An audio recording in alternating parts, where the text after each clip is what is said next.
Šiandien apie mokesčius, apie kuriuos jums nepapasakos, nes jūs su jais nesusidursite, o susidurs jūsų paveldėtojai po jūsų mirties, paveldint jūsų investicijas. Jeigu jums visiškai dzin, kas bus po jūsų mirties, galite drąsiai išjungti šį video, bet jeigu jūs, kaip ir aš, norite, kad jūsų sunkiai sukauptas turtas atitektų jūsų vaikams, o ne JAV mokesčių inspekcijai, tuomet ši tema jums gali sutaupyti dešimtus, o gal net šimtus tūkstančių eurų. Įsivaizduokite finansinį vaiduoklį. Jis tylus, nematomas ir tūno jūsų investicinėme portfelyje. Jūs to nejaučiate, kol esate gyvi, bet jisai laukia savo progos. Šis vaiduoklis tai JAV paveldėjimo mokestis ir jisai persekioja kiekvieną europietį investuojantį į amerikietiškas svajones. Įsivaizduokite situaciją, jūs visą gyvenimą protingai investavote, galbūt pradėjote nuo mažų sumų, bet buvote disciplinuoti, kiekvieną mėnesį atidėdavote dalį pajamų, pirkote tai, kas atrodė amžina ir nepalaužiama, tai Apple, Microsoft, Nvidia akcijas. Jūsų portfelis auga, jūs jaučiate saugus, jūs matote skaičių savo brokerio programėlį ir galvojate, štai aš kuriu palikimą, aš užtikrinsiu savo šeimos ateitį. Tarkime, pasiekite $100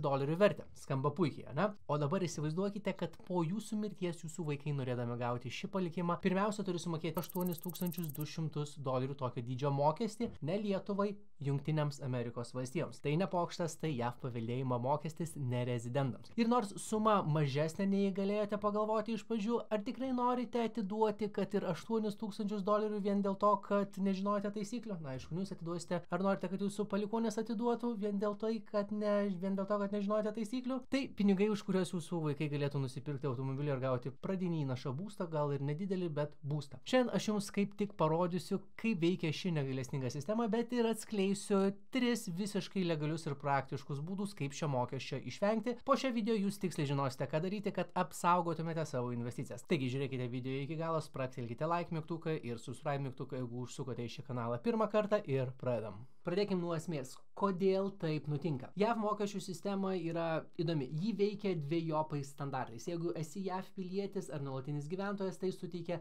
milžinišką beveik $14 milijonų vertės neapmokestinamą dovaną. Tai reiškia, kad gali palikti savo vaikams savo turtą vertą $14 milijonų ir jie nemokės ne cento federalinio paveldėjimo mokesčio. Bet jeigu jūs esate Lietuvos pilietis ar europietis, žodžiu, ne JAV pilietis, JAV mokesčių inspekcijos, tai IRS, akise jūs esate non-resident alien ir jums taikoma riba yra ne 14 milijonų, o vos $60,000. Kas viršyje šią sumą apmokestinama progresiniu tarifu, kuris gali siekti net 40%. Jūs teisingai pastebėjote, mokestis yra progresinis. Ką tai reiškia? Tai reiškia, kad kuo didesnė apmokestinamoji suma, tuo didesnis mokesčio tarifas taikomas tai sumos daliai. Pažiūrėkime į pačią mokesčių lentelę, kuri taikoma nerezidentams. Tai nuo 0 iki 10 000 yra taikomas 18% tarifas, nuo 10 000 iki 20 000 taikomas 20% tarifas, nuo 20 iki 40 taikomas 22%, nuo 40 iki 60 24% ir taip toliau, kol tarifas pasieks 40%. Dabar paskaičiuokime tiksliai. Turime $100,000 vertės Apple akcijų, atimame $60,000 lengvatą, lieka $40,000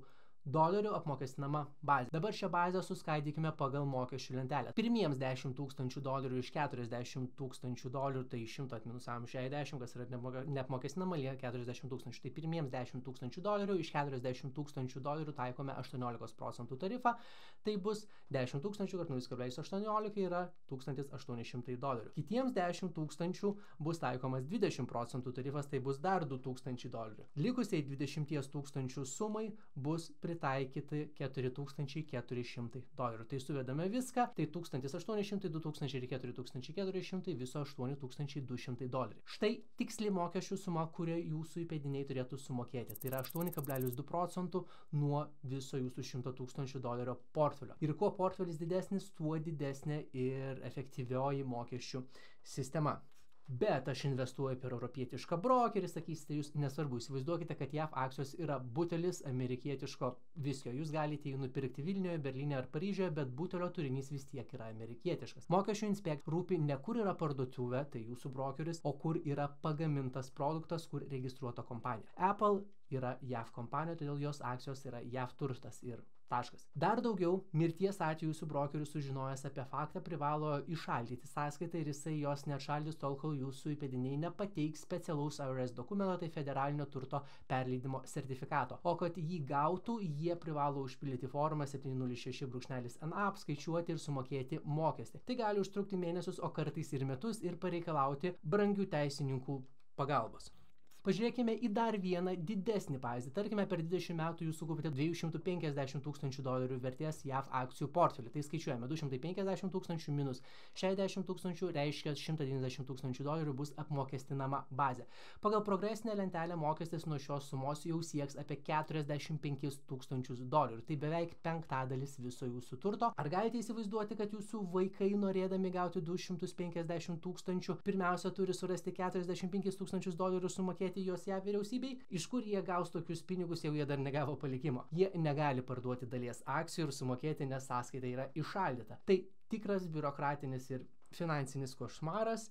Ir dar vienas mitas, kurį reikia sugriauti, tai dvigubo apmokestinimo išvengimo sutartis. Taip, Lietuva turi tokią sutartį su JAV, bet ji kaip ir dauguma kitų šalių apima pajamų mokesčius, pavyzdžiui, dividendų. Ji visiškai neliečia paveldėjimo mokesčių. Tai dvi skirtingos mokesčių rūšis. JAV turi specialias paveldėjimo mokesčių sutartis tik su 14 šalių pasaulyje ir Lietuvos tarp jų nėra. Taigi, pasikliauti šią sutartimį yra tas pats, kas bandyti gesinti gaisrą su kibiru vandens. Atrodo, kad kažką darai, bet realiai naudos nebus. Taigi, ką daryti? Tai pirmas būdas yra pats akivaizdžiausias, tai nepirkti JAV kompanijų akcijų tiesiogiai. Tai nereiškia, kad turite atsisakyti galimybės uždirbti pinigų iš stipriausių pasaulio ekonomikų. Tiesiog vietoj Apple galite investuoti į Vokietijos SAP, vietoj Johnson & Johnson į Šveicarijos Roche, galima investuoti į stiprias Europos kompanijos, tokias kaip ASML, LVMH ar Novo Nordisk. Joms JAV paveldėjimo mokestis negalioja, nes tai ne JAV kompanijos. Tam nereikia jokio specialiaus brokerio, tą patį galite daryti per platformą, kurią jau naudojate arba planuojate naudotis, o norint investuoti į šias kompanijas, jums bus reikalinga online brokerio paskyra, pavyzdžiui, Freedom24, tai brokeris yra licencijuotas SISEC pagal MiFID II direktyvą, brokeris priklauso 10 milijardų vertės Nasdaq vertybinių popierių biržai listinguotai Freedom Holding Corporation, per jį įgyjamos investicijos priklauso jums, yra paveldimas ir gali būti perkeliamos, o pinigai esantis paskyroje drausti iki 20 000 eurų ir šiuo metu Freedom24 taiko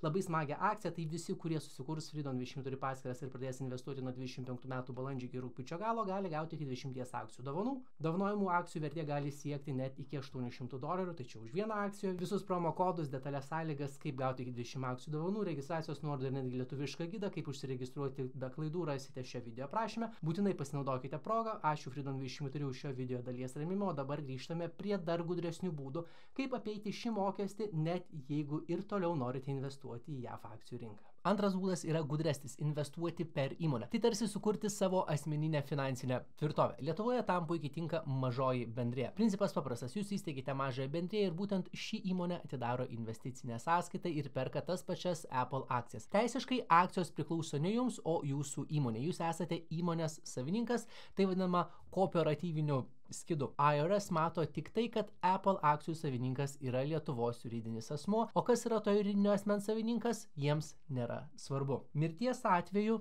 jūsų vaikai paveldi ne JAV esantį turtą, tai šiuo atveju pirktas akcijas, o Lietuvoje registruotos įmonės dalį arba visą arba dalį priklausomai nuo palikuonių, o Lietuvos turtų JAV paveldėjimo mokestis negalioja. Problema išspręsta. Žinoma, įmonės išlaikymas kainuoja, tai buhalterija, mokesčiai, reikia įsteigti įmonę, tai apie 150–170 eurų. Kasmet mokėti už buhalterinės paslaugas, tai gali kainuoti nuo 600 iki 1200 eurų per metus arba daugiau priklausomai nuo operacijų. Ir kas dar labai svarbu, tai gauti ir kasmet atnaujinti LEI kodą, tai Legal Entity Identifier, be kurio brokeris neleis jums prekiauti. Tai kainuoja apie 50 eurų per metus, jeigu perkama ilgesniam terminui, ne vieniem, ne 2 metams, tai pigiau. Bet jei jūsų portfelis siekia šią ženklę sumą, sutaupyti mokesčiai su kaupu padengs visas išlaidas. Aišku, prieš tai minėti mokesčiai gali būti ir mažesni, nes didžiąją dalį galima daryti ir savarankiškai pasigilinus internete ir paklausius dirbtinio intelekto su Deep Research funkcija, kur ką nueiti ir kur ką deklaruoti ir pateikti, galima apsieiti ir be trečiųjų paslaugų, pavyzdžiui, buhalterių ir panašiai. Pavyzdžiui, jeigu jūsų portfelis vertas $500 000, paveldėjimo mokestis jau siektų apie $150 000. Palyginkite tai su keliais tūkstančiais eurų administracinių išlaidų per kelis metus, jeigu ne viską darot pats, o samdote žmonės, kad padėtų jums tvarkyti visus popierius. Akivaizdžiai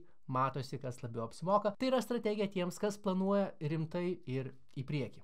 Bet aš nepažįstu nei vieno, kas planuotų sukaupti tik kelias dešimtis $1000 ar eurų, o ne šimtus. Tačiau šis kelias turi ir savų niuansų. Reikia suprasti, kai veikia apmokestinimas įmonės viduje. Kai jūsų mažoji bendrija parduoda akcijas su pelnu, ji moka pelno mokestį. Dažniausiai lengvatinių 5% tarifą, gali būti 6%. Kai gauna dividendus, jie taip pat yra įmonės pajamos. O kai jūs norėsite išsimti pinigų savo, efektyviausias būdas yra dividendai, kurie apmokestinami 15% gyventojų pajamų mokesčių. Tai reiškia papildomą mokesčių sluoksnį lyginant su tiesioginiu investavimu. Todėl ši strategija labiausiai tinka tiems, kas planuoja kaupti turtą ilgą laiką ir pinigų iš įmonės neišsimti, leidžiant jiems augti su mažesniais mokesčiais viduje. Ir pagaliau, trečias būdas, jisai sujungia paprastumą ir efektyvumą. Tai investavimas per UCITS ETF fondus. UCITS tai ne šiaip raidžių rinkinys, tai ES kokybės ženklas investiciniams fondams. Jisai reiškia saugumą, skaidrumą ir investuotojų apsaugą, o mums svarbiausia, jisai suteikia teisinį pranašumą. Tai UCITS tai Europoje dažniausiai Airijoje arba Liuksemburge registruoti fondai. Kai jūs perkate, pavyzdžiui, S&P 500 indeksą sekantį UCITS ETF, jūs teisiškai perkate ne 500 amerikietiškų kompanijų akcijų, jūs perkate Airijoje registruoto fondo vienetą. Tai tarsi pirkti bilietą į koncertą. Jums priklauso bilietas, bet ne scena, ne apšvietimas ir ne atlikėjai. Jūs turite teisę į pasirodymo vertę, bet jums nepriklauso jos sudedamosios dalys. Taip ir čia jūs turite teisę į JAF rinkos grąžą, bet jums nepriklauso pačios JAF akcijos. Bet jos taip pat nepriklauso ir fondų, jis laikomas atskirai. Jūsų turtas yra Airijoje, ne Amerikoje, todėl JAF paveldėjimo mokestis jums negalioja. Genialu ir paprasta. Jūs vis dar gaunate visą JAF rinkos grąžą, bet esate apsaugoti nuo mokesčių kirčio. Vėlgi, ne jūs, jūsų palikuonis apsaugoti nuo mokesčių kirčio. Renkantis tokį ETF susidursite su dar vienu pasirinkimu, tai kaupiamasis, tai ACC accumulating ar paskirstomas, distributing arba DIST.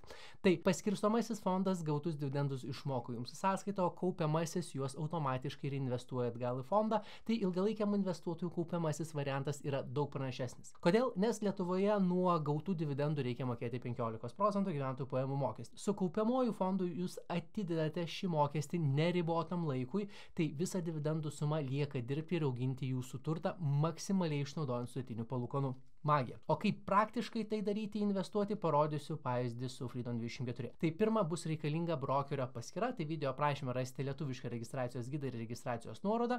Prisijungus prie savo online brokerio Freedom24 paskyros, paieškos skiltyje suvedate ne JAF fondo trumpinį, pavyzdžiui, ne VOO, o europietiško UCITS atitikmens trumpinį. Populiariausias S&P 500 UCITS ETF prekiaujantis eurais yra SXR8.